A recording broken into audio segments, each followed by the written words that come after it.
दोस्तों, आज की जो कहानी सुनाने वाला हूँ काफ़ी हैरान करने वाली है, परेशान करने वाली है। भाभी, बहन और माँ का जो रिश्ता होता है, वह सबसे पवित्र रिश्ता होता है। लेकिन इन्हीं रिश्तों को एक व्यक्ति तार-तार कर देता है और जब ये बात लोगों के सामने आती है, सभी लोग उसके ऊपर थू-थू करना शुरू कर देते हैं। सो नमस्कार, आदाब, सत श्री अकाल दोस्तों, मैं करण राज, आप देख रहे हैं अनोखी अपराध। ये घटना जो है मध्य प्रदेश के डाटिया एक जिला पड़ता है। वहीं के रहने वाला कुछ लोग जो होते हैं, वह सुबह के शौचालय के लिए खेतों में निकलते हैं। जो वह खेतों में पहुंचते हैं तो देखते हैं एक व्यक्ति का जो शरीर है वह पड़ा हुआ है और उसका सर जो कि नहीं है, और जो खून है वहाँ पर इधर उधर बिखरा पड़ा है। कुछ लोग जो होते हैं उन्हीं में से तुरंत पुलिस को इन्फॉर्म करते हैं।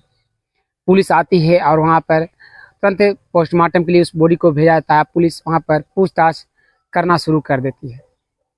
पुलिस सभी से पूछताछ कर रही होती है, कोई भी कुछ भी बताने को तैयार नहीं हो रहा होता है। पुलिस समझ नहीं पा रही थी कि आखिर कोई व्यक्ति का जो शरीर है जो यहाँ पर है, आज सर जो है वह इसके साथ नहीं है, आखिर वो सर है कहाँ। पुलिस सर की तलाश करती हुई रहती है, लेकिन कहीं पर भी खेतों में सर नहीं मिलता है। पुलिस जांच करना शुरू कर देती है, सभी लोगों के पास जाती है, बारी बारी से पूछती है कि अगर कोई आप लोग इस व्यक्ति को जानते हैं तो बताइए।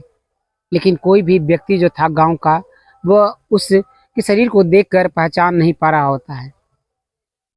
पुलिस जो होती है वह व्हाट्सएप ग्रुप और फेसबुक के जरिए वह वायरल करना फोटो को शुरू करती है और कहती है जिन जिन लोगों को अगर इस व्यक्ति को बारे में पता हो वह थाने में इन्फॉर्म करें। कुछ दिन बीतते जाते हैं और 2-3 दिन बीत जाने के बाद एक व्यक्ति जो होता है वह थाने पहुंचता है और कहता है, साहब मुझे पता है कि यह जो लड़का है फोटो में वह कौन है।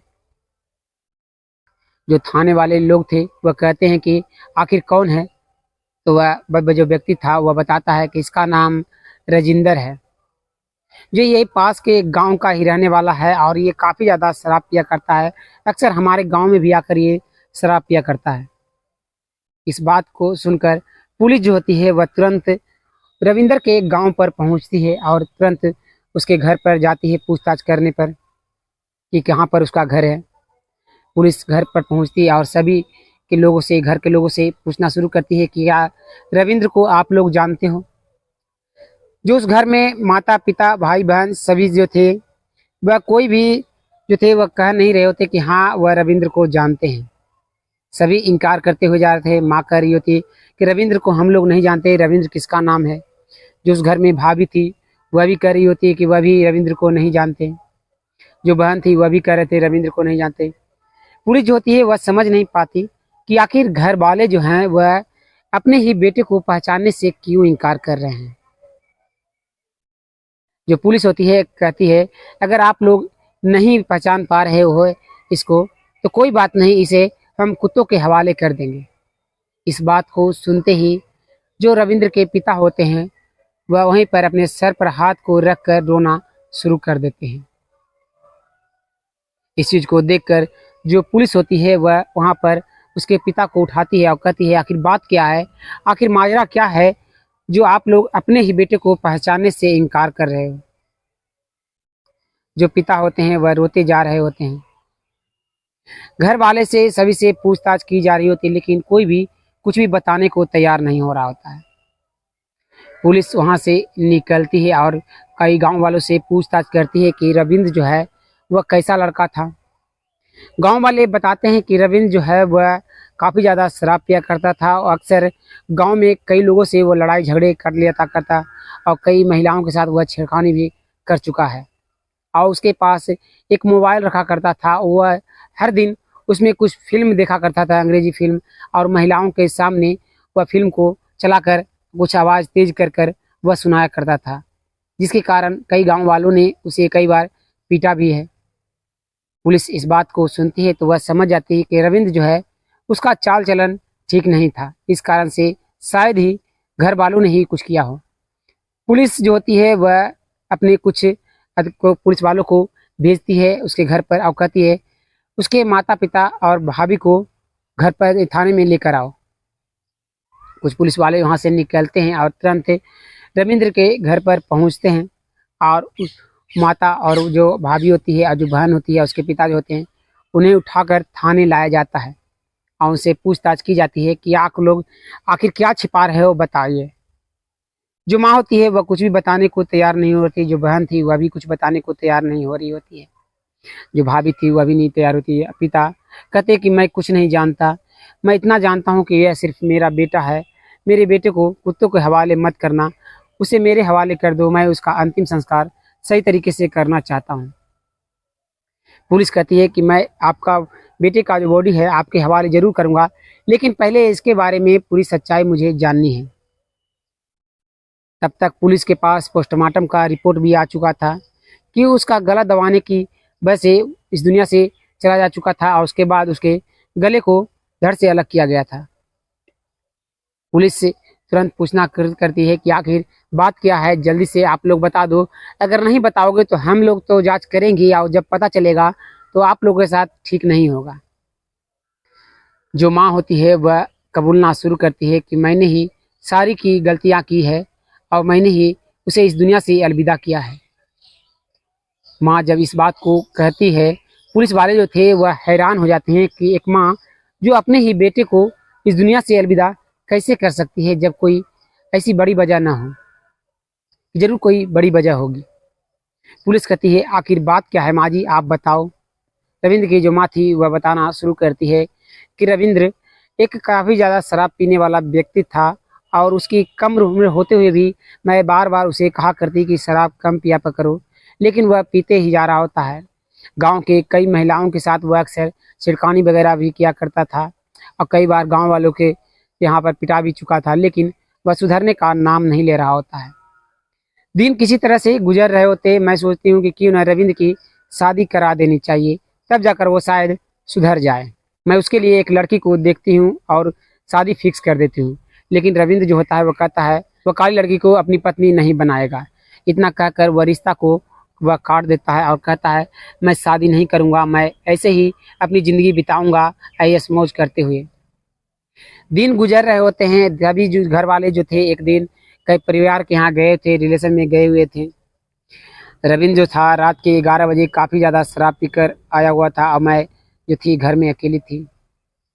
वह रविंद्र अपने घर में आता है और तुरंत मेरे कमरे में चला आता है। मैं सोई हुई रहती हूँ और वहाँ पर रविंद्र आता है और मेरे साथ संबंध बनाना शुरू कर देता है।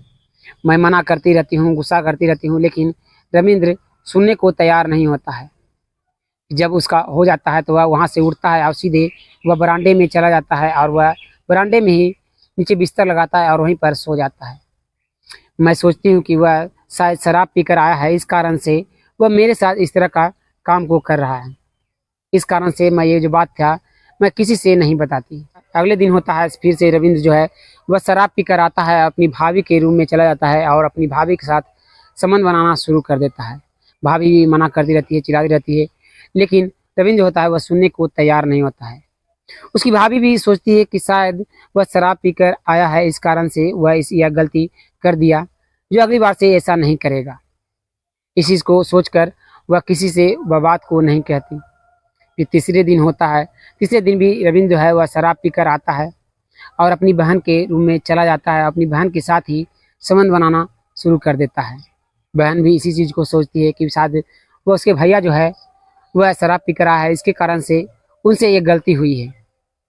लेकिन ये सिलसिला जो था वह रुकने का नाम नहीं ले रहा होता है। जब भी रविंद्र जो है वह शराब पीकर आता तो कभी माँ के कमरे में चला जाया करता, कभी अपनी बहन के कमरे में चला जाया करता, कभी अपनी भाभी के कमरे में चला जाया करता। दिन गुजरते हुए जा रहे होते हैं, ऐसे ही 1.5 महीने गुजर जाते हैं। हम लोग जो थे सभी बात को छिपा रहे होते हैं, कोई भी किसी से बताने को तैयार नहीं हो रहा होता है कि रविंद्र आगे घर में कर क्या रहा है, किसके साथ क्या हो रहा है, कोई भी एक दूसरे से बात शेयर नहीं कर रहा होता है।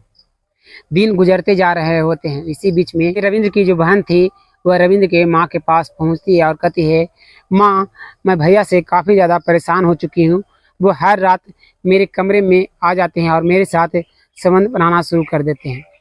मैं मना करती रहती हूँ, लेकिन वह सुनते नहीं और मेरे साथ वह इस तरह के काम को करते हुए चले जाते हैं। मैं सोचती हूँ कि वह मेरे साथ ही ऐसा कर रहा है, लेकिन जब मेरी बेटी मेरे पास आती है, इस बात को बताती है, तो मुझे काफ़ी ज़्यादा दुख होता है कि वह मेरी बेटी वह अपनी सगी बहन के साथ इस तरह के काम को करता हुआ जा रहा है।